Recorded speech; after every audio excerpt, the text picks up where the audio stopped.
بسم الله الرحمن الرحيم والحمد لله رب العالمين. الفيديو ده بيتكلم على multiple choice questions related to semiconductors.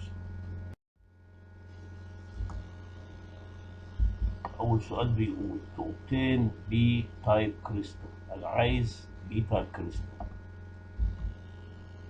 أعمل إيه؟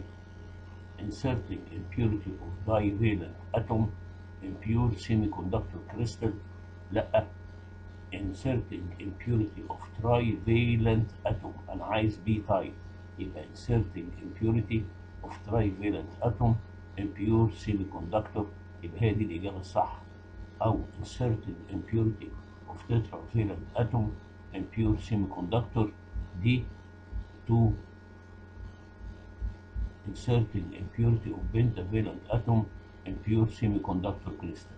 يبقى to obtain B type crystal inserting impurity atom of trivalent atom in pure semiconductor crystal.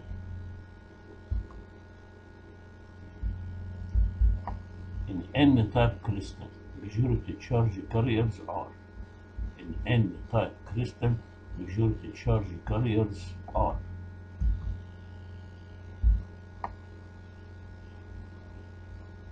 positive ions ولا negative ions ولا electrons ولا holes. دي N-type crystal، يبقى الماجوريتي charge carriers are electrons.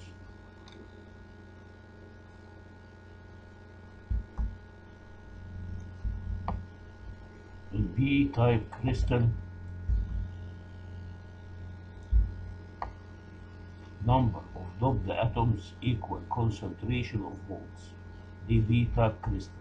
ولا number of doped atoms less than concentration of holes، ولا number of doped atoms more than concentration of holes، ولا no relation. لا، في ال N-type crystal number of doped atoms equal concentration of.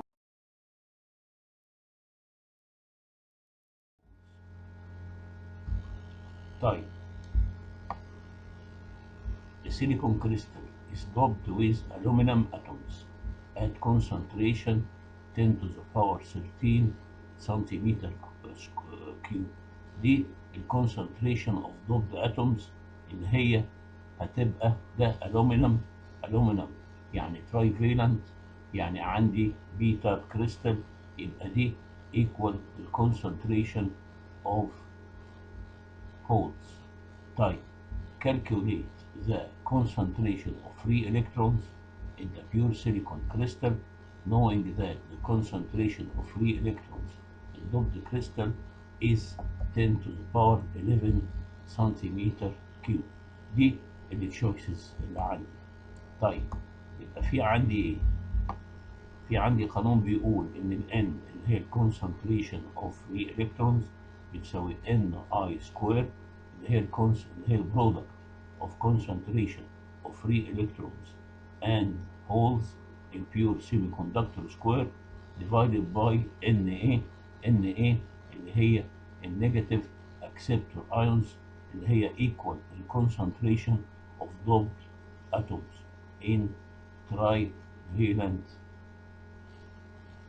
element. تبقى ال Na square بتساوي Na multiply by N. طيب ال Na اللي هي النيجاتيف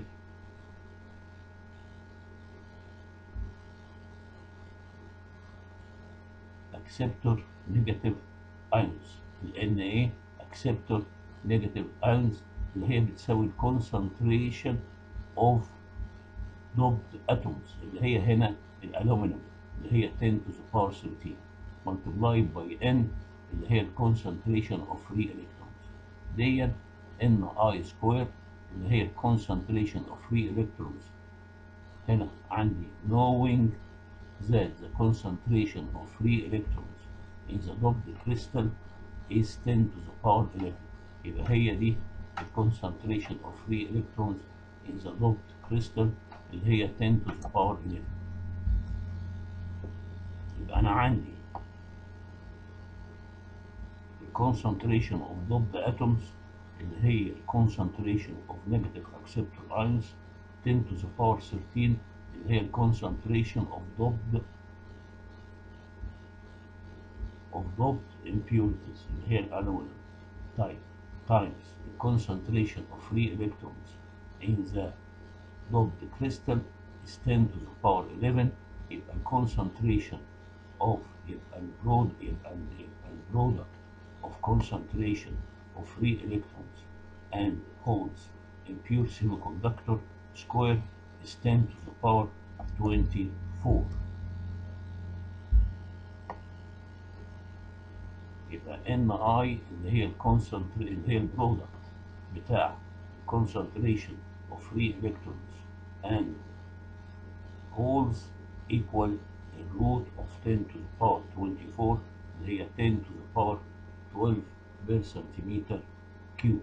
يبقى الإجابة 10 to the power 12 per centimeter cube.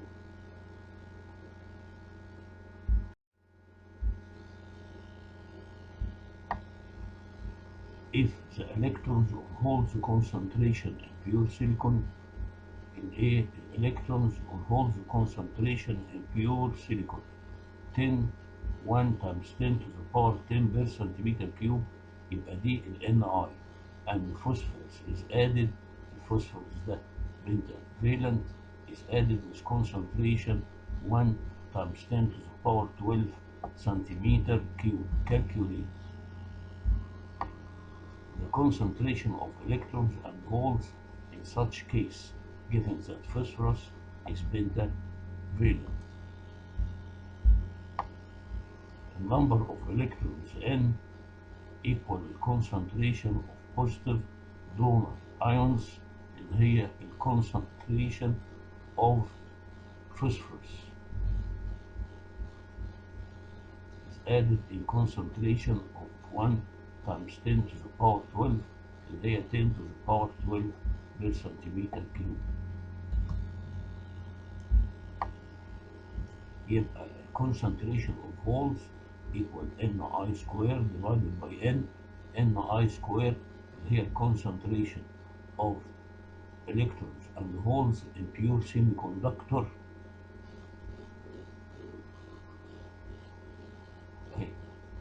If electrons or holes concentration in pure semiconductor is 1 times 10 to the power 10 هي دي 1 times 10 to the power 10 square divided by the concentration of free electrons اللي هي 1 times 10 to the power 12 يبقى concentration of holes equal 1 times 10 to the power 8 per centimeter cube. عايز ايه تاني؟ عايز the aluminum concentration required to be added to make the electrons concentration equal the holes concentration. احنا عايزين نحسب الألمنيوم. هنا عندي concentration of holes 1 times 10 to the power 8 والconcentration of free electrons 1 times 10 to the power 12. يبقى احنا عايزين نطرح الاثنين دول مع بعض.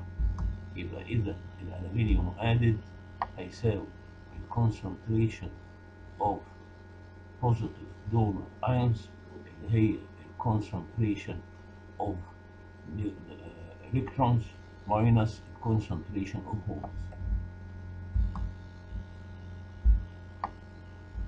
Concentration of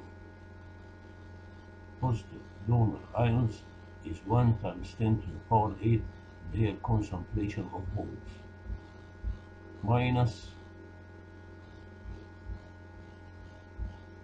اللي هي concentration of free electrons 1 times 10 to the power 12 اهي concentration of free electrons اللي هي concentration of positive donor ions اهي. طيب minus concentration of holes اللي هي 1 times 10 to the power 8 يبقى دي 1 times 10 to the power 8 يبقى 9.99 times 10 to the power 11 centimeter cube.